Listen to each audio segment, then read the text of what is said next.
The second day of the Ukraine Reform Conference starts with a business breakfast with the Ukrainian president. It gathered politicians, entrepreneurs and the Ukrainian diaspora.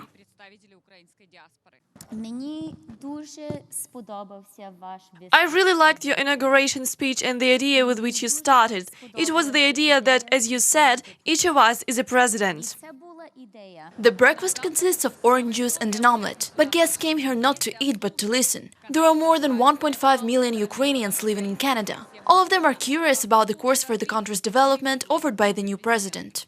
Ви знаєте, я прийшов у владу з бізнесу і дуже добре знаю, що You know, I came into politics from business, and I know very well that time is money.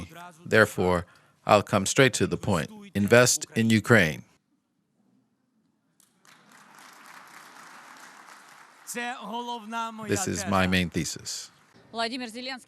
Volodymyr Zelensky started with a suggestion to invest in Ukraine. In his turn, he promised to protect business, continue the regulation reforms, and create a special fund for Ukrainians living in Canada. Можливо, хорошою ідеєю могло би бути створення спеціального Perhaps it would be a good idea to create a special investment fund for supporting Ukrainian projects by Ukrainian Canadians. As the president, I can guarantee the protection of these investments. From time to time, the president's speech was accompanied by applause. Ми знаємо, як це зробити. We know how to do this, so we are getting ready for serious structural reforms. Look, even children support me.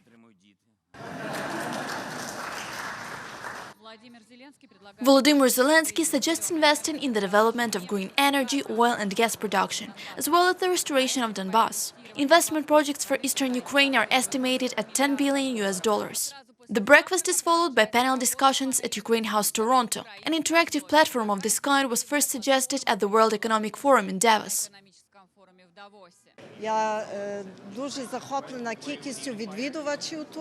I'm amazed about the number of participants. This is not only our Ukrainian diaspora in Canada, but also business that works in Ukraine and plans to invest in it. Participants of the conference discussed Ukraine's investment opportunities and defense against Russian aggression. Canada is unwavering in its support, but I've always talked about I get the question, what more can we do? I said, we will always provide support, but we will go at the speed at the reforms that are happening in Ukraine. I'm very happy to see the progress that has been made, but a lot more work that needs to be done. Trust in those institutions are absolutely crucial to build that resilience that a country can have from any type of foreign interference. And these reforms, and you mentioned it extremely well, these reforms are having to happen at a time that they're dealing with Russian aggression. So it's not easy. We had a number of bilateral meetings. One of the most important is a meeting with Canadian Defense Minister where we discussed the issues of military cooperation, including the procurement of lethal arms. I mean a specific modern armament.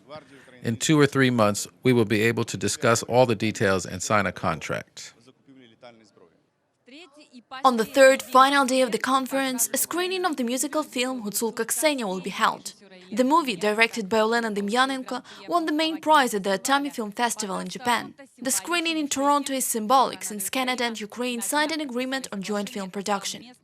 Reported by Yulia Boshko from Toronto, UATV.